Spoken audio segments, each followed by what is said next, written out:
Yeah, so it actually ended up just being like a cyst at the base of my spine, and they had to like cut it open and pull it out, and that's how I got a second butthole.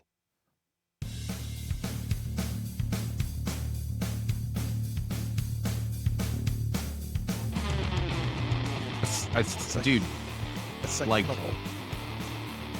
Yeah. does it like secrete anything, or is it just like No, decorative? no, but my best friend earned his best friend spot because he had to like No, pat. wait, you don't call this the best friend spot, do you? You know what? Let's just forget. Scott, what are you doing? Why? What if you're gonna wear that? At least like pull the visor up so we can at least see your face, some of your face. And he went there. Jesus Christ!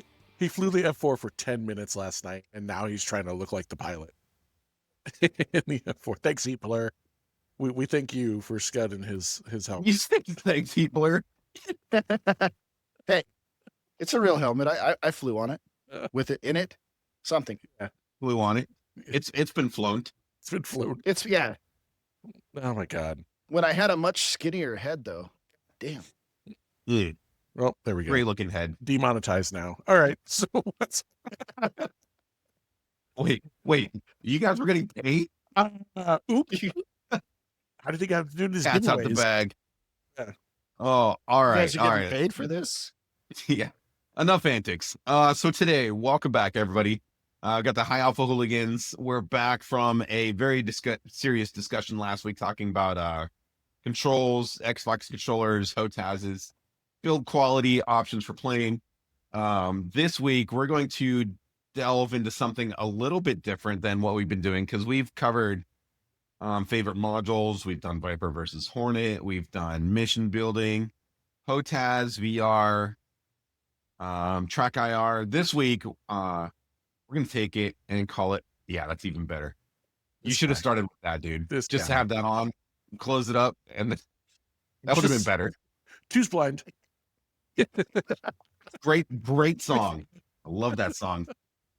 But no, this week we're going to delve into a little bit of who we are, the essence of the High Alpha Hooligans. Story time. It's not in here, it's definitely in like the grimier parts, but we're going to do story time because all three of us served in the military.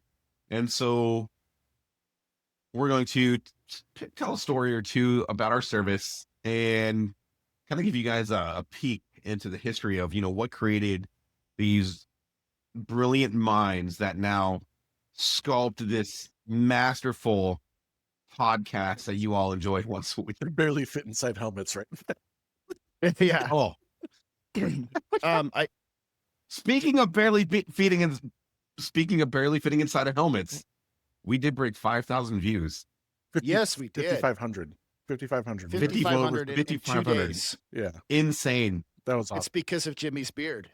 That is, dude, you're the equivalent of my beard is on your head right now. I don't know imagine if I had a helmet on with the beard. You'd be like the that Viking Ukrainian dude, that guy straight up. That guy is the essence of man. That dude, I can imagine he smells like whiskey barrels and mesquite. He gets women pregnant just from watching the videos. Leather bound books. Ooh. I smell like with the good parchment paper inside of it. Oh, yes. So for story time, something I want to throw out there, and it may or may not apply to our stories now, but there's a kind of a rule with telling stories in the military, and that's the 10% truth rule. And so when you tell a story, the only parts of the story that you need at least 10% of the story to be true, and then you can kind of make up the rest. And that's how these stories become so sensationalized. And it's really easier than people think. Like I could say, hypothetically, a story about me and Fifi flying. And the fact that me and Fifi flew in an airplane, that's 10% truth. I can make up the entire rest of the story. But it doesn't matter. As long as 10% is true, the whole thing's true. I don't know if that'll apply to our stories today, but as we keep telling stories on the podcast, what? All right, I do got to take it off. It's a little bit tight. No, it's fine. It just feels right. He feels at home. We're gonna throughout the podcast. We're just gonna see Scud like put the helmet on and just That's- crawl over to his sim pit. He's got it in his lap the whole time now, and he's just like sitting there like, Just petting it like a cat. yes, El Gato, I named Do I my look helmet pretty? Elgato. gorgeous. Oh, Oh, thank you. That does feel way better to not wear that. that helmet hair is perfect. Oh yeah, thanks. Mm. I'm wearing a hat. Not like Formula One helmet hair where Leclerc takes his helmet off and just goes, or Carlos Carlos Sainz and Sainz. shakes his head out, Oh and they my look God. gorgeous. That man, he's got good genes though. His dad is like a handsome dude too, and a world Yeah. championship Good rally driver. good looking dude. Yeah, He's a good genes. But anyways, aside from man crushes on Formula One drivers, No Oh, I got shame. man crush. fact, I got my man crush is right here. That football is actually signed at the USO in Germany by Terry Bradshaw, and he donated it to the USO. And then 20 years later, they were selling everything in the storage room, and my wife got it for $5 at the yard sale with That's the awesome. newspaper article of him donating it to the USO. So my dad's very first duty station was in Barksdale, and Terry Bradshaw apparently used to come into like the sports store that my dad worked at, like at night to make extra money because he was a poor struggling airman. I guess he got to meet him a couple times because Terry Bradshaw. That's wild, though. Dude, talking about That's your- trashy. Your man crush is Terry Bradshaw. Fifi, who's yours? Do I? That's more of like a legend, like in awe don't know. of. Who is my man crush? I don't know. I've never actually considered thinking about having a man crush. We can assign you one. Yeah, We can already know assign who it is. you. We already know it's Tom. It's Tom Cruise. Oh yeah, well, Tom yeah. Cruise. It's Tom Brady We got- in Boston. In Boston. Tom Hardy's mine. that's fair. Oh yeah, dude, that's a man. I don't know. When he like baned up for Batman, Yeah, he looked good. that was a solid unit. It's gonna bug me the rest of the show. I'm gonna figure out by the end of the show who my man crush is. You've got homework, Fifi. Yeah. Got to think about dudes. Don't mind me, man. I'm just sitting here thinking about dudes. Just start peering off like, oh yeah. Yeah. All right. All right, What are we talking Fifi. about? Since you're talking about dudes, you want to lead us off with the old stories, Oh Fifi? God, I've got like a bunch, but I don't know. I guess one that kind of I don't even know what to say. Like I guess shaped like my career and how like it started my life, and I guess it translated a lot to DCS too, because I'm gonna tie it all in, right? So it transfers to DCS is one of the favorite things that we all like to do is when I play like JTAC and I play like controller and stuff like that for and pass 9 lines and everything like that during like training cycles or during sorties and stuff that we do. But I guess I'll talk about like the very first 9 line that I received as an aviator, not anything that I called in because that's a whole nother set of stories. But the very first 9 line I received like as an aviator in combat, and that was wild. It was we were doing a convoy. Hold on, man. What? So there I was. So no shit. There I was, right? Yeah. And There we go. we got scrambled to fly XCAS over Door A South in Afghanistan. So it was 23,000 feet, clear skies with absolutely nothing to do, but we were burning holes in that sky really well. But anyways, yeah, so we get called to support a convoy that just got hit by some insurgents and stuff like that, and they so we managed to get overhead because it was like almost right underneath us. We had no idea what was going on, and then we get the call to go. So we were right overhead, and we got eyes on the convoy, and they're like, "Yeah, man, looks like we got checked in with the ground forces," and they were like, "Yeah, I think they went down. We think we went down the road, and if you guys can track them, it's like 6 or 7 dudes hanging out." And we're like, "All right, cool." So obviously the camera systems on these UAVs and things like that are awesome. Like you can distinguish between different weapons, and you can actually see that kind of stuff on them. So we scanned down the road for a little bit, and then we found them, and they were huddled up in like a courtyard, like kind of like celebrating their attack on the bad guys or on the good Were they guys. in the squat? They were in the squat, and they were in like this perfect. See, this is the part where sometimes I feel kind of weird celebrating the fact that I killed somebody, kind of thing. So it's kind of weird.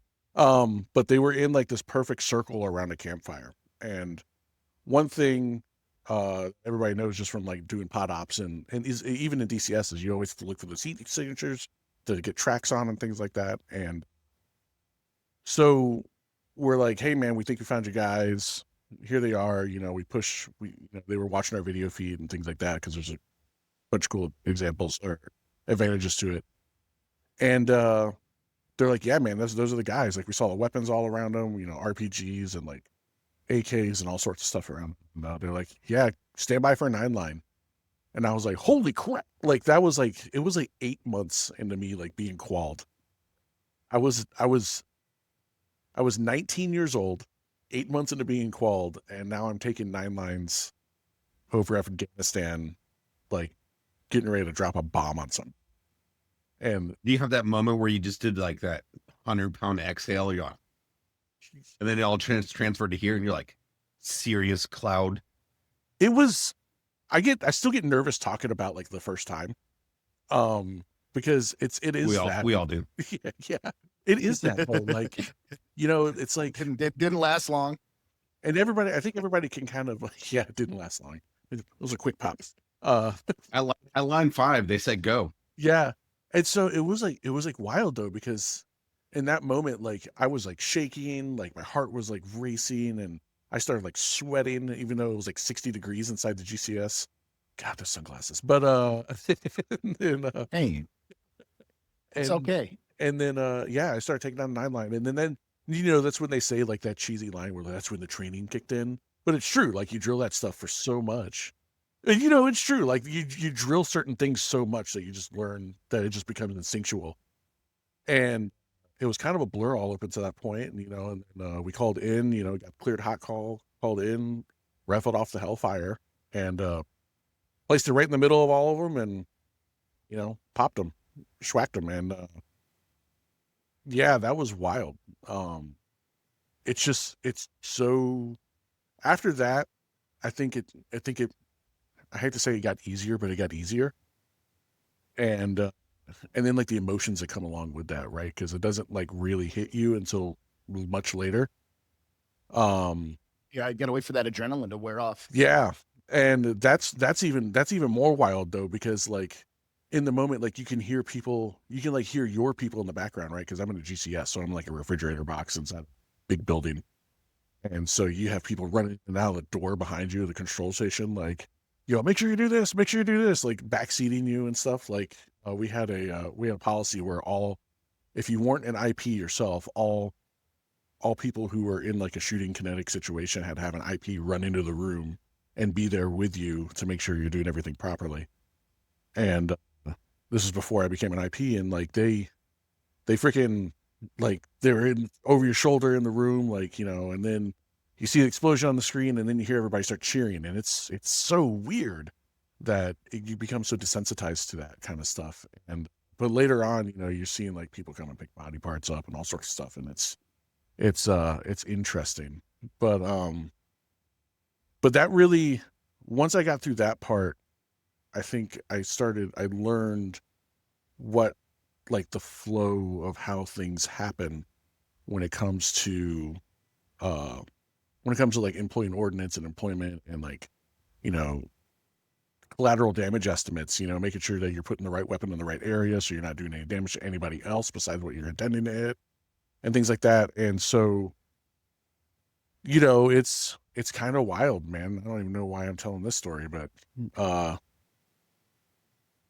hearing a 9-line come over the radio for real is like, people are always super excited to try to do DCS. And I know Scud and I have had like big discussions before about it. We're like, this is why this is like this. This is why you do this. You don't say this.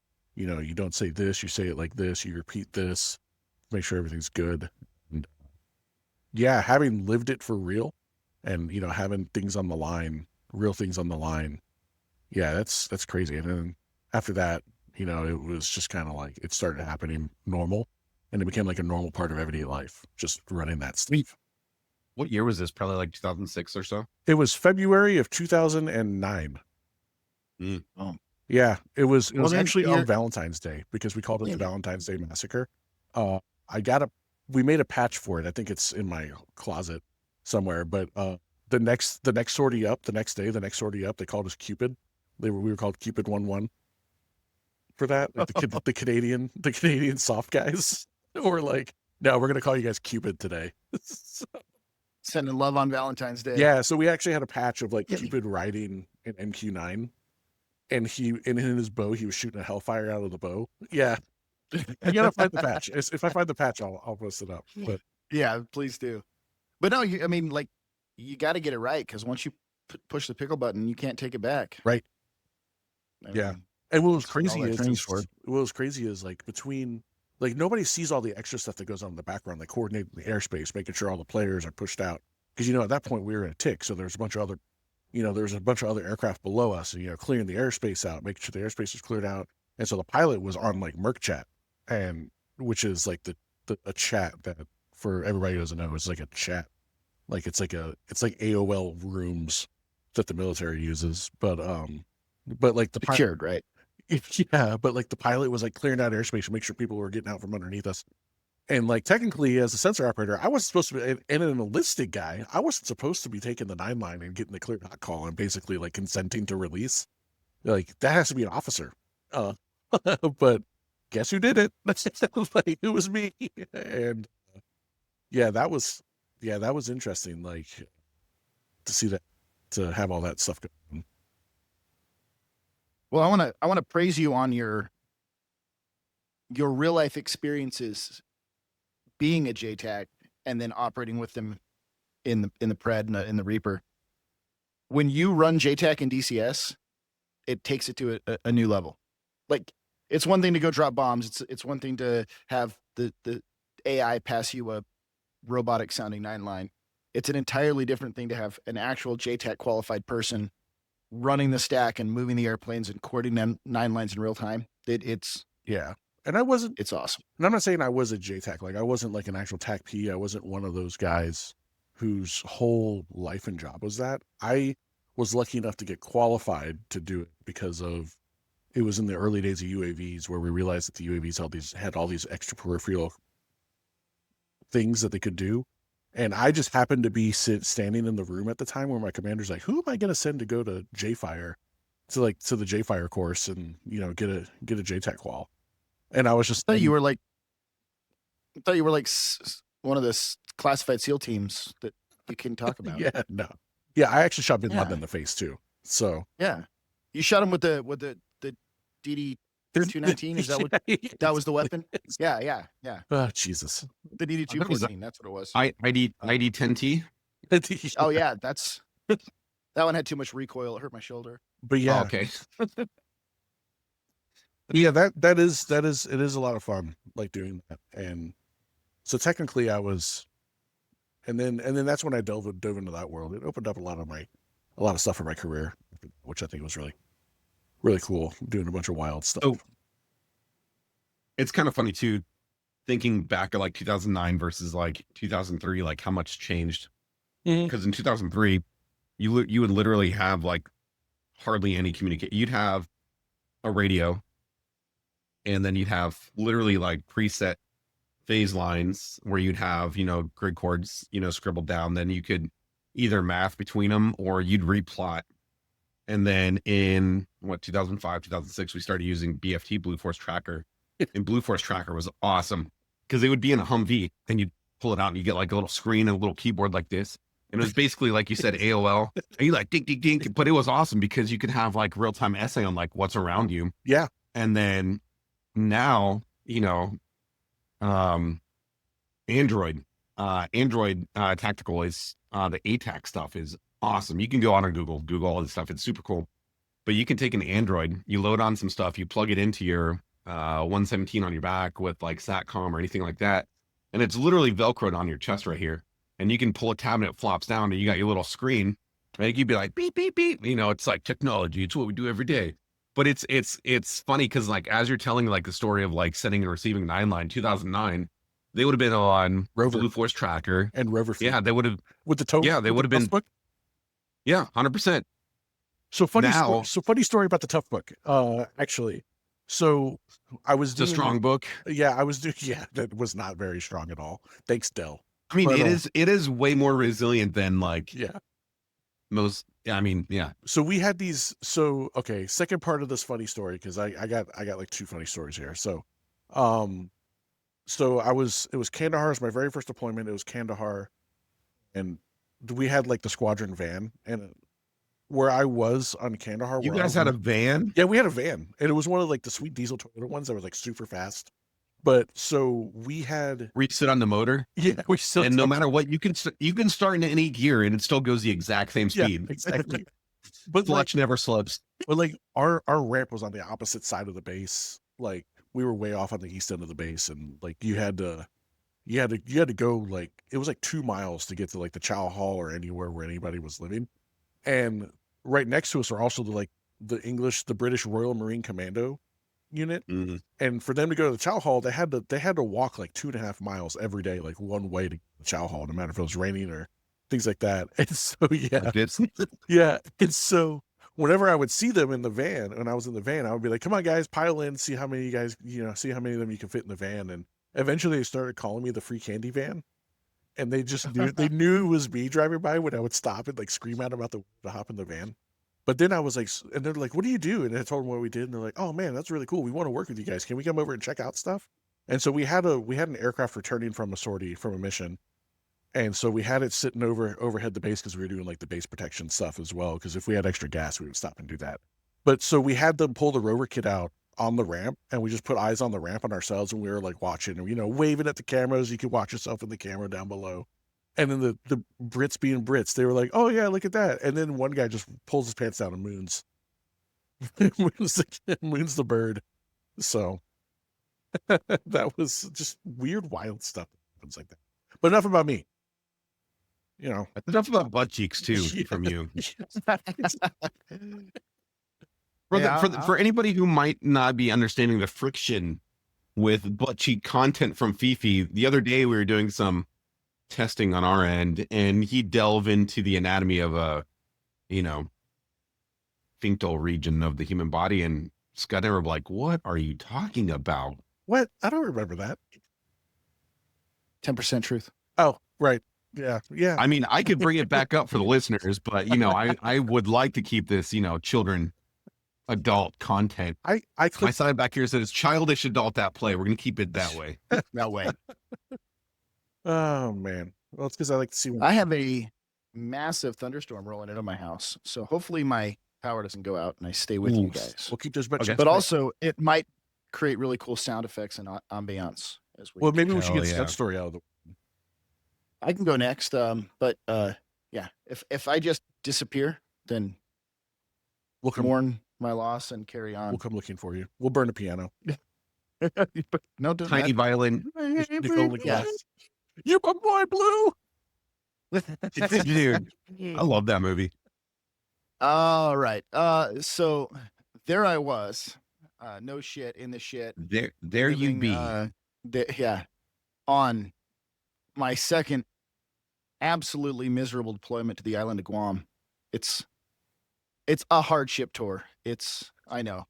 I lived there for 7 years. I lived there for 7 years in the CRG. We can talk some stories that don't belong on the podcast then. Yeah, so we're out there doing I was in the B-52 doing constant bomber presence, which means we will always have bombers on Guam. So rotating through return deployments to the island. So rough. So please shed a tear, say a little prayer for my past. I swear to God, if anybody sends a USO package over there. Yeah, whatever you send, we'll eat and drink it while we're sitting on the beach. Anyways, so we're out there and the Navy shows up to do a giant exercise, big large force exercise, Valiant Shield, I think is what it was called. It's 2015. Yeah. And so there's a lot of cool stuff, a lot of big fights that even a B-52 is involved in, as we all train together and play together. in it, like one of the things we got to do, I didn't do it. One of my squadron, some of my squadron mates got to fly at a carrier at like 200 feet off the water at night with Hawker jets tucked up under the wings. And then they bomber peeled off and the Hawker jets flew at the carrier to simulate anti-ship missiles to see if the carrier was paying attention. Like leadership on the carrier knew, but like not everyone did. Like we got to do a lot of cool stuff. But it culminated, the crescendo of the exercise was the Sinkex. And they take this old boat that they don't want anymore and they tow it out over the Marianas Trench.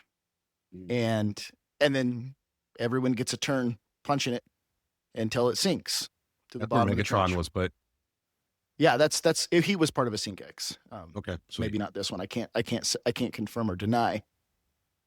All right, so we get our loadout. It's 2 ship of B-52s. We want 2,000-pound bombs, and they're like, no, you get 500-pound bombs. You get 500-pound LGBs, 2 apiece. That's it. And they make it really clear in the pecking order of who's going to strike the ship that we're not going to get a chance to strike the ship. They're like, make sure you have a plan to go to the FDM, go to the island, drop your bombs there. You're like last in line, and so enjoy the show, but don't expect to be able to drop. And so we're out orbiting where they tell us to, waiting our turn. For 12 hours, probably. The reason, what's that? For 12 hours, because it's a B-52 sortie. No, not that bad, not that bad. We're out there, and the reason that we weren't going to get to strike was because the Super Hornets were going to go out and shoot slammers at it. And those were definitely going to take care of what was left of this ship. The USS Hulk. It's always called the USS Hulk, even though it was the USS Fresno in its past life. It was like a assault landing craft from like Vietnam. Not Big ship though. Anyways, so we're out there orbiting, and Big ship. It was huge. It was huge. Huge. Huge. It was the best ship. It was the best ship. Do you ever want to the distract Hornets, like 3 dudes just say it's huge? Huge. So the Hornets are up next. They're ready to strike, but range rules, there was some fishing vessel that wandered into a safe area, and so they were told you can't strike until we go fly helicopters out there or take a boat out there and tell them to get away, get out of here. And the way that all played out, we suddenly got a call from range control. Not really our turn, but we got a call because we were on station and ready because we have the fuel to loiter. And so they asked if we could be on station, and we're like, yep, give us 5 minutes, we'll be on the target. So we roll in, and they clear us to strike the target. Lead B-52 goes in, drops their LGB. They miss. We can see the splash on the pod, but they don't hit it. We need soundboard back. Wah, wah. Oh yeah. This is what, yeah. We roll in, drop our LGB, and we shack the ship right in the middle, right at the base of the smokestack. We hit the ship. It's smoking when we got there, but it was still afloat. Right at the base. We roll around for a second pass, and lead drops their weapon. We don't even see it splash. Like dumb bomb, didn't guide, no guide, went nowhere. We go on our pass, and just before release, the pod runs away. So we call a withhold, everyone stop. And we immediately turn, and we're starting our 180-degree turn to come back in again. And as we're rolling in, so we're in the back half of this turn, rolling in, the Hornets call bingo. And they're like adamant, like, we're bingo. We either need to launch the weapons now, or we're out. And range control tells us, I'm going to just say we're Doom 9-6 because that makes sense for the squadron.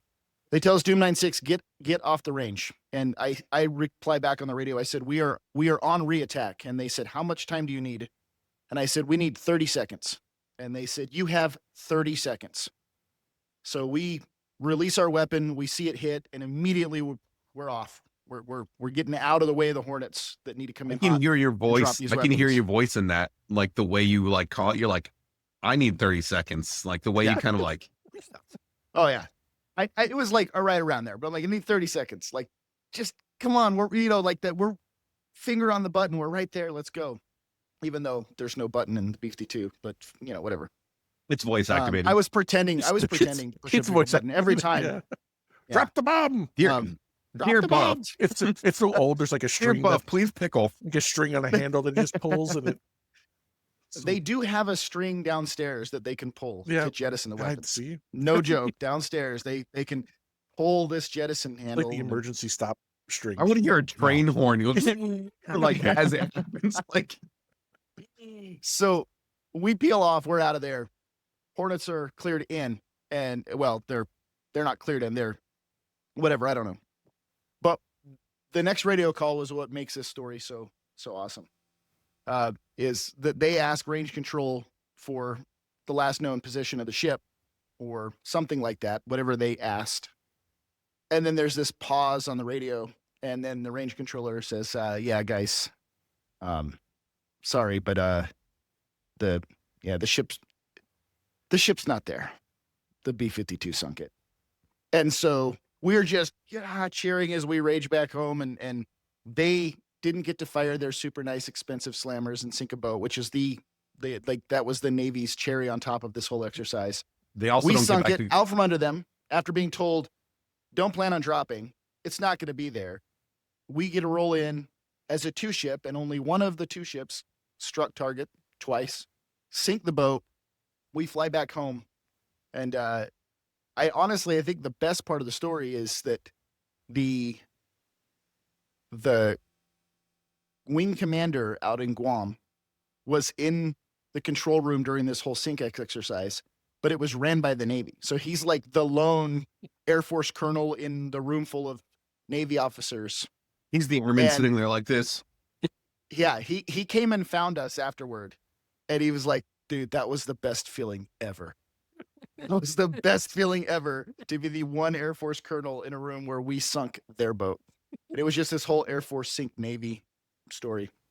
That's awesome. So that was cool. I got to do that. So if I could interject, like in my mind, I see this whole thing happening, Scud's up here, hands on yoke.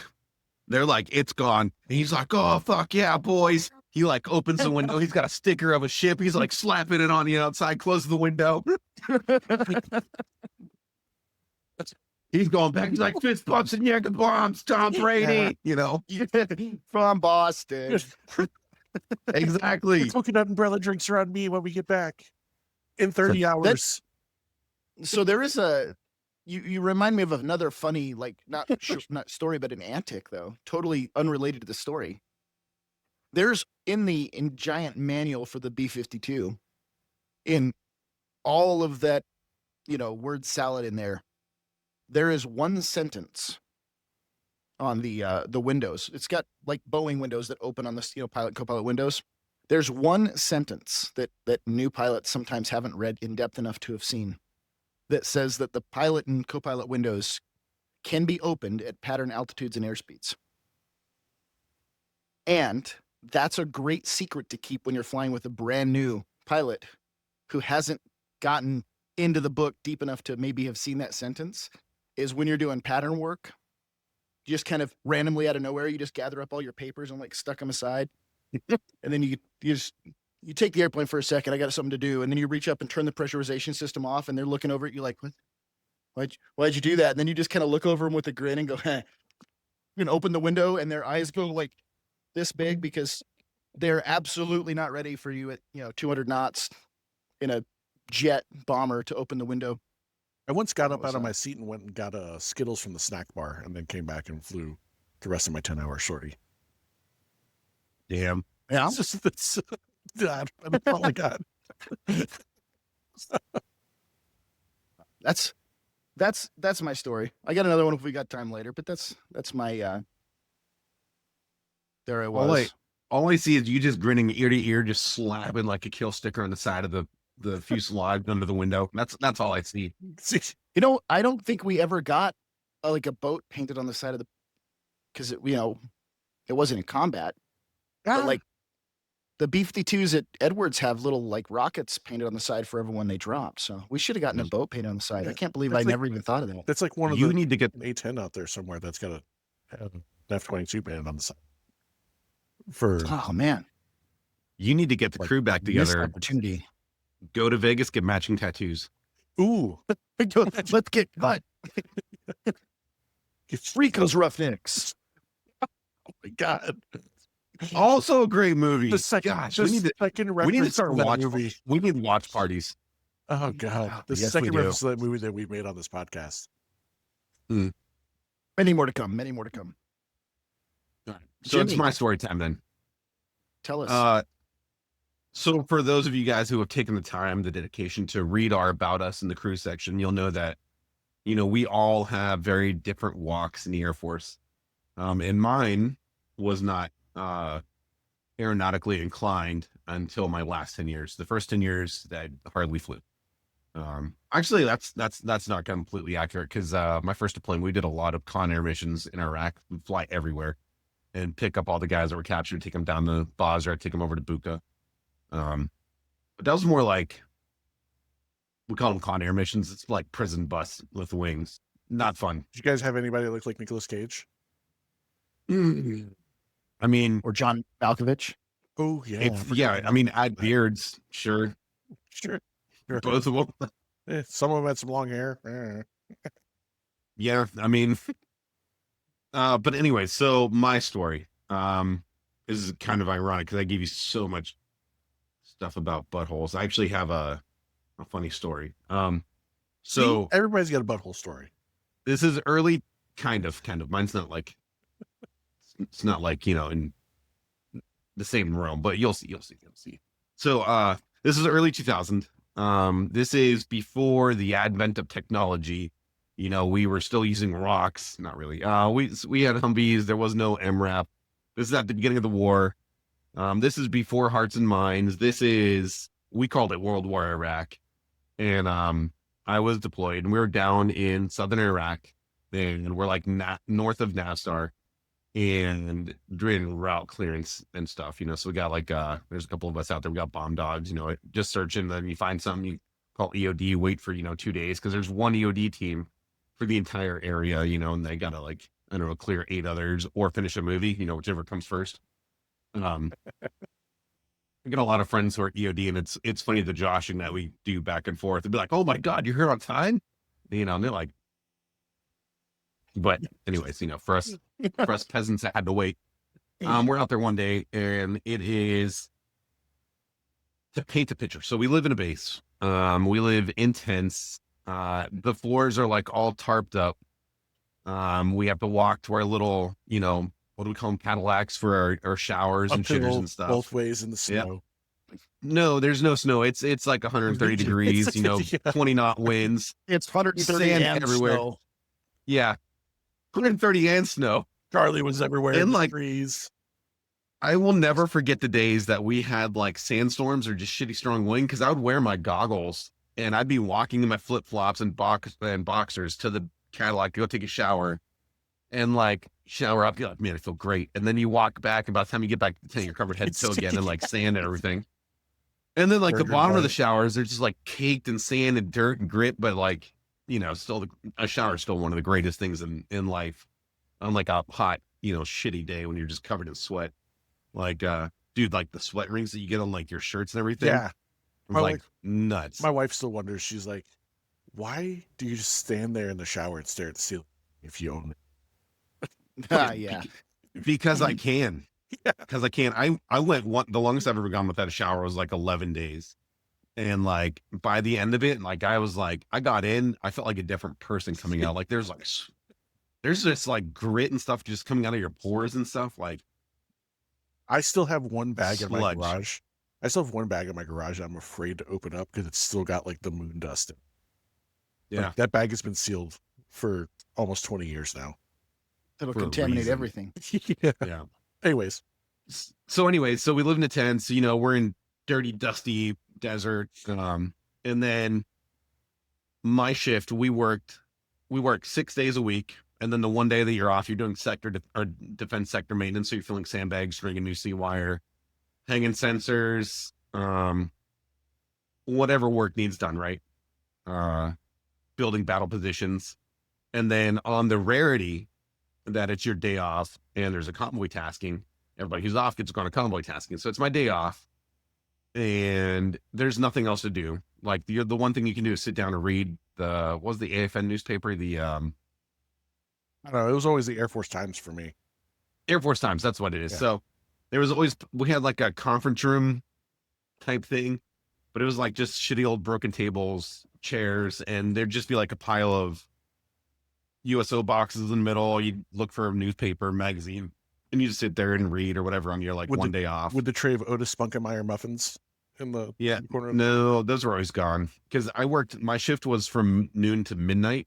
And so the other shift that would work from midnight to days, they would always get all the mail first. So they'd always pick through stuff before we get it. So like that's lame. you get like the little hotel shampoo bottles, and I'd always get like the shitty off-brand Head and Shoulders ones while everybody else is walking around with like Bath and Body Works cucumber melon bullshit, you know. I'm like, man, I want to smell like a cucumber. And we'd get one meal a day from the chow hall, and then the other meals were always MREs. And MREs wreak havoc on your body because it is anywhere from like 3,000 to 4,000 calories. It would be the crackers. I still smash those things to like this day. Crackers with like the jalapeno cheese. Dude, the jalapeno cheddar cheese. cheese. That's good stuff right there. That was the best. I would, and when I first got there, I was picky. I was like, oh, I'm not gonna eat this one. You know, I don't need it. And then like, 2-3 months in, I was like, yo, MRE, this whole thing's going down. So smashing it. And I want to say it was like, what menu item was it that day? Veggie omelet. No, veggie omelet. We never really had Terrible. those. That's Vienna like, sausages. oh, 5 fingers of death. Yeah. I always traded for the veggie omelet ones though, because there's always a Pop-Tart in that one. Gross. I would not kill, but I would trade for the short rib one. The short rib was. What was it called? The short rib or? Yeah, the beef short rib. Yeah, there was Good one. a couple that were good. But anyway, so that day I ate my unknown, MRE. We're doing a convoy. We're going out and we do a snap TCP, and we're out there, and we're not really doing a snap TCP. We're doing route clearance within the immediate area of our base, like the ASO, area security operations. And there's like 4 Humvees and a dog team, and the dude with the dog, he's just out there by himself. Like he's like, come on, let's go. Seek. The rest of us are sitting in the Humvees. And then, of course, my day, so I deployed. So I was younger. So I was a machine gunner. So I'm in the top of my turret. And it's funny, I had like the same setup every day. I'd walk in, I had my huge A bag, had my rucksack, and then I'd have my boom box. And it was one of those boom boxes that would take 60 size batteries. And it had like the little CD tray that would open, anti-skip technology. And I would bungee it underneath the mount for my M240 Bravo machine gun. And so I would listen to the same 6 discs every day, whether I was on base or off base. And I'd always start with oh my gosh, collision course, Lincoln Park collision course, Lincoln Park JZ collision course. And that was always my album. I'd start with every day, get hyped up, I'd have it blasting, and I could barely hear my radio, but you have the wind blowing in your hair. It's like, oh, it's beautiful and loud as shit. Because all you hear is Humvee going, like huge radiator fan just blasting everywhere. Struggling to do 20 miles an hour. Yeah, you could do like 40. Hey, as You long get as really all the shaky. doors opened on yours, like every up armored Humvee I ever been in, like it was only like 2 doors that ever worked on it, and it was always they always work. It's always the farthest door away from the driver's seat. You never take a Humvee off base if you can't like access everything for cross-load or recovery. But I'm looking for something. Might be about this card. The gunner seat at the time. So like as the MRAPs and as like the new up armored Humvees came around, they had like more comfortable seating apparatus, but for my generation, it was literally like actually about the width. You remember the web belts that we'd wear? It was like this wide. It's a strap that go in. You'd literally like caress your butt on that thing and like swing back and forth, but you'd have to like shift in your seat because it's not intended for long use. So you would get like a red stripe across your booty cheeks and your legs would start to go numb. So you got to pick it up a little bit, sit back down. 30 minutes later, my legs going numb, and everything. And I'm up there, I got collision course going, and I have my feet up on the radio console up between the front windshield. So you have like the radio built in between driver and truck commander. And I just got my feet up there like this, and I'm literally just sitting like this. And I got my little hand crank to turn my thing back and forth, and I'm leaving my 1 foot there and 1 foot's dangling. And I'm just doing this, looking at my part of the desert, and hoping to see Bedouins, because Bedouins were always funny because they come up and they'd like try to con you for like some Pepsi or something, or like, you sell me this, or, we trade. No, dude, I don't got Pepsi. Do you see me? Like, wait, Pepsi. And then the dog sits, and the dog, that's like the alert. The dog, smells something that goes boom, boom. So, we set up cordon. And so everybody pushes out, they're just, stop to like the, dust that's blowing by, because it's a known base, and there's nothing within the 5 kilometer, area of defense zone that we have set up. And they call it in, and they're like, EOD's like 10 hours out. And I was like, oh my gosh, which is normal. And that's when I made my fateful choice. Something I was propping. I pull my MRE out, and I just start doing work on my MRE. Eat it, yes. The MREs are so bad. The best thing they ever added was that little tiny bottle of Tabasco. So are you actually eating the MRE, or were you just eating the MRE covered in that Tabasco? Because that's no. So there was no Tabasco that one. Way. No, no. I mean, as long as you heated it up, like a little inch and a half tall glass bottle of Tabasco sauce, and they put it in there because those are it's like if you can't taste it, you can eat it. It was it's the cutest bottle ever. Actually, I have some up in the garage somewhere, but it looks like a prop. It's like 1 ounce of Tabasco, like literally, like bloop bloop. That's it. That's all you get. Get fucked. But. And then some Chiclets gum to wash the shitty taste away after you're done. If you're lucky, Skittles. Yeah. Like super lucky. Or what would they call them? The Lucky Charms? I never had. I think it was like the little. Oh, yeah. They were like knockoff Jolly Ranchers. Yeah. And it was like a stack of 5, but they always melted together. You like peel it apart, but you're like, yo, this is delicious. This is candy. I never got anything like that. What? Yeah. But anyway, so we're sitting there, and I'm in the Humvee by myself. And everybody else is kind of like, just around the outside. And they're like, oh, you're in a hardened, vehicle. And I was like, all right. And they're like, you're in the cordon. I was like, don't give a shit, And so I pound through my MRE. And I remember it had the lime sports drink. So I'm drinking my lime sports drink out of the Ziploc bag that comes in and everything. AKA Gatorade powder. Listening to, what's that? AKA Gatorade powder. Yeah. And so I'm down to like my 3rd CD of the day. And I remember it was like a mixed CD that came in like a USO thing one time. And it had the banana that's what song. I call music.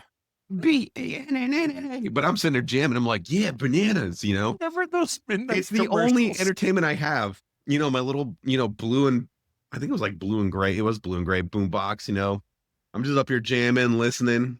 And like 4 or 5 hours into this, wait for EOD, I start to feel the rumble. And it's like, ooh. Bubble gut. Yeah, because that day, my one meal, I had like a pile of broccoli, a salad, and some chicken. And one of those was not clean. And like, I get on the radio, I'm like, yo, I need the code 6 Bravo. Code 6, I need a bathroom break. Code 6 Bravo, I got a boom, boom break. And they're like, hey, dude, you're inside the cordon. Like, we can't safely come to you. And I'm like, dude, the dog sat. There's probably nothing there because something blew up there 3 days ago and it's just residue. They're like, we can't risk it till EOD gets here. I'm like, all right, whatever. And which is funny because like the other Humvees, it was my Humvee on one side, you got where the dog sat, and the other Humvee on the other side. And then the 2 other Humvees has everybody else like a little bit past where we were. And because it's like linear road system. And it's literally like 100 yards. And all I want is for somebody to come sit in my Humvee, because I have a job, part of the desert to watch, so that I can go hold onto the bumper of the Humvee and just shit on the road. But they're like, no, too dangerous. So I'm like, oh my gosh. And so fast forward a couple hours and I'm just struggling, like constantly clenching. I've got the sweat, just like cold sweats going down my forehead. I got the goosebumps going on. And like, yo, my body is about to reject my control that I have over it with my mind right now. And it's a battle of wills, dude, 100%. So I'm sitting there. I'm sitting there like this, foot on the radio down below, and I'm like tapping my foot. I'm like, oh my gosh. He's breathing heavy. Dude, you don't even know. Like, I'm not even breathing because, like, at this point, I know like breathing is part of Lamaze, and that makes stuff comes out. So I'm just like holding my breath. And I look over, and there's this magical freaking moment because the sun had just gone down. You know, it's like the early evening nautical twilight where the sun is below the horizon, the sunlight's still coming over the horizon. Everything's Really lit with that beautiful pink time. like it is in a desert. It's And I see the romantic- glimmer of meal ready to eat inside of a plastic bag. And I have this like 5 minute like inner monologue where I'm just like holding this bag in my hand right above the boombox. Then the music's off by now. You know, I'm through my 6 CDs. The day is supposed to be over. And I'm just holding this empty MRE bag, just like looking at it. And in my head, I'm like, am I that good that I can shit in this bag and not get it on my hands? I'm not worried about shitting in the Humvee. Like, I don't sit in the Humvee. I'm in the turret. But I'm worried about shitting on my hands. What a terrible person. Oh Generous my of you. gosh. They abandoned me. They deserve it. So finally, I'm like, I can't do this anymore. And literally, by the time I get like my pants, and so I put the strap, like the strap is literally like on my, like the back of my quad or back of my hamstrings. For And I'm everybody, literally hold like, on. For everybody who is listening to this on audio and not watching this on video, Jimmy is actually demonstrating the position that he was in. Go to YouTube and find it. and watch Yeah. this part. Yeah. don't forget to like and subscribe, you know, comment. Jesus. So- continue. So I have that part where I'm like, I can't do it. And as the moment like that fabric from my pant passes my booty cheeks, it is just The gate going. is It's like, open. dude, you know when you gotta poop and like you see the toilet? Imagine that plus MRE plus, you know, dirty lettuce. And there's me catching it inside this MRE bag, and it's just like, and I get done, and I'm like, oh my gosh, that was like the best shit I've ever had in my life. I see you have a question. Oh my Well, gosh, yeah. So in this romantic moment, just at twilight, while you're filling this MRE bag, I need to know what was playing on the boombox. No, I was out. So I have 6 nothing was CDs. playing? No, because we've gone so long. You Because could I have had made like a something- general you could have rule. said like "My Heart Goes On" by Celine Dion. You could have said something romantic there. It was the Titanic song. I stared into my team leader's eyes. No, they couldn't even like they're behind me. They couldn't even see me because I'm like watching out to the left, and they're all behind me to make sure nobody like runs up the road that's completely abandoned. And so now I have this whole new conundrum because I'm sitting here in a Humvee with a plastic bag full of shit, and I'm like, what the fuck do I do with this? And I was like, you know what? Yeet! Like I toss that thing like into the desert as far as I can. And I remember seeing the bag tumble. You know when you throw a bag and like one side is weighted and the other isn't, and it does like that awkward spiral? It did that. And then I just sat there like this for the rest of the night, just like I can't. shitty mood because I had to take a shitty walk, stupid Mongolian. Oh, yeah, that's my funny story for today. That is what Wow. created the DCS virtual aviator that I am. Throwing in the middle. But when he's playing Combined Arms and he has to shit, he relives that moment in his sim rig. Every time. No, it's funny because like we've done sorties, especially back in like 232 days when we'd have a long transit and I'd have to go to the bathroom. And like No. after that day, I never miss an opportunity to use the bathroom. So I'll throw on like out holding and I'll just be like, go take a dump. I'll come back and, radio back on. And somebody be like, oh, it's, ops check. And be like, oh, 7-4. None the wiser. That's Be why- back in 5.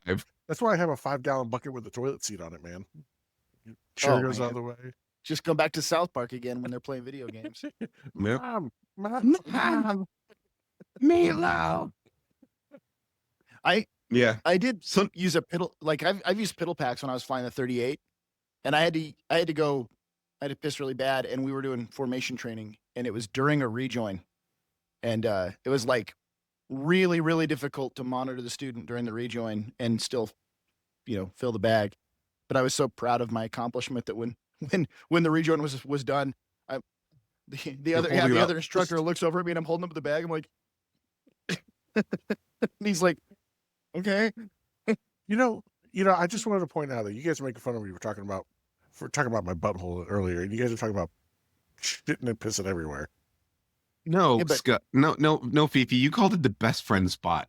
Well, You did. yeah, And it because was you didn't like let a me second finish. butthole that's your best friend spot. Because my best friend had to like pack it with gauze for like 3 weeks, like every day, and like change it out for me. You're not making the story better, dude.